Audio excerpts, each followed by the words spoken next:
Well, I did McFly, so naturally, that means I've also got to do Busted.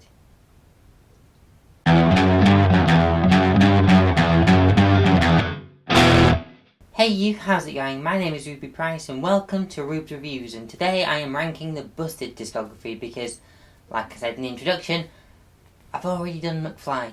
So in case you're watching this video without knowing who Busted are, if so, hi. Busted were a pop, punk, pop rock, straight up pop boy band with guitars band from the very early noughties who stole the hearts of so many teenage girls, and after releasing 2 albums, winning multiple Brit Awards, the band broke up and then in 2015 got back together again, went on tour, released another album, broke so many more hearts, and then released another album this year.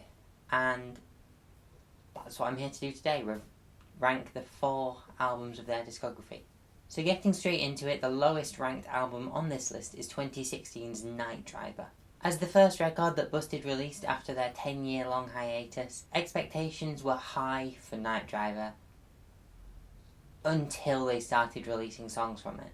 And the problem was, the songs just weren't what people considered to be Busted songs. It was a complete contrast to what we'd seen before. There was an overload of synth tracks and a real sparsity of any real instruments, as we call them in the industry. The first single, Coming Home, didn't really do anything for the people who had grown up with Busted. It didn't really do anything for the people who were new to Busted, because you would go through their back catalogue and just see so many what would be considered pop punk songs.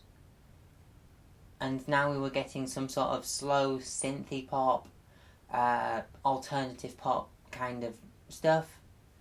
Yeah, it was hard to wrap your head around. Songs like On What You're On and New York, Easy, One of a Kind, they all come across as trying to be a serious pop band. But really, it's more diet daft punk. The biggest flaw this album has is that none of the tracks stand out. There is a very monotonous feel to this album, and to be honest, when I listened to this album for this particular video, I'd forgotten how most of the songs went. This album didn't sell as well as anyone was expecting, least of all their record label, Warner, and by 2017 the album had only shifted 26,000 copies, which, when you compare to the millions that old Busted albums sold,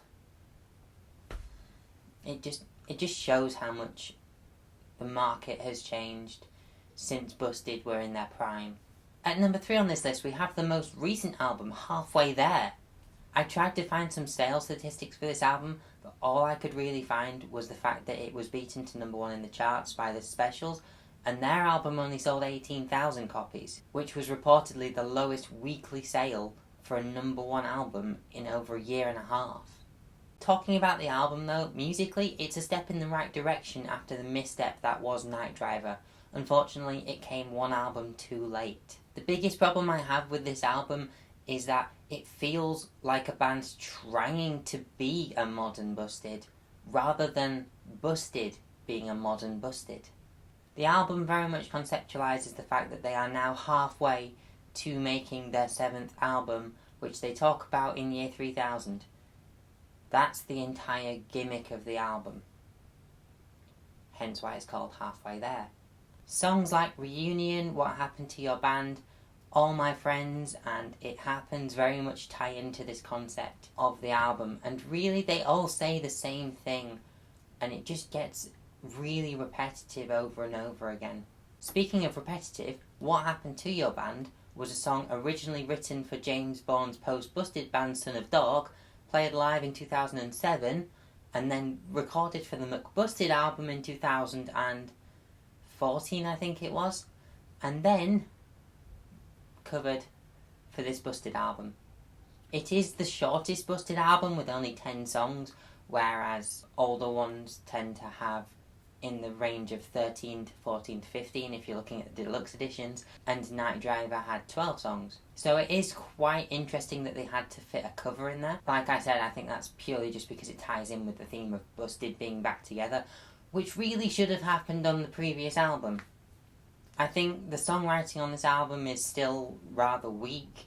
You know, lyrics like, why does this chicken taste like fish, or is it just a vegan dish?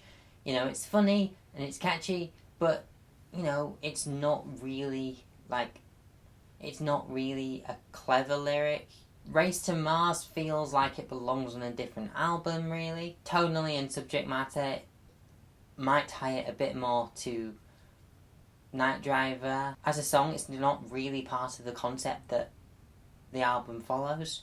But the album's most notable feature really is that the songs that you remember are incredibly catchy, which is why I started listening to some of the songs on this album more than I would like to.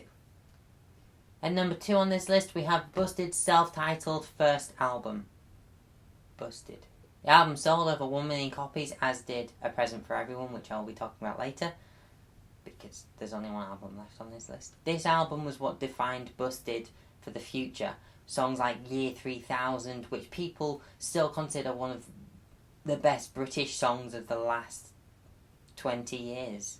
And rightly so. It had a good variety of styles, you know, slow acoustic ballads like Sleeping with the Light On and Without You, and it also had pop-punk powerhouses like You Said No and Dawson's Geek. Looking at the lyrics of songs like Dawson's Geek and Britney, it just solidified the pop culture of the time. You know, so many boys Busted's age were looking at Britney and fantasizing about being with Britney. It's a pop-punk album, you know. That's what they did.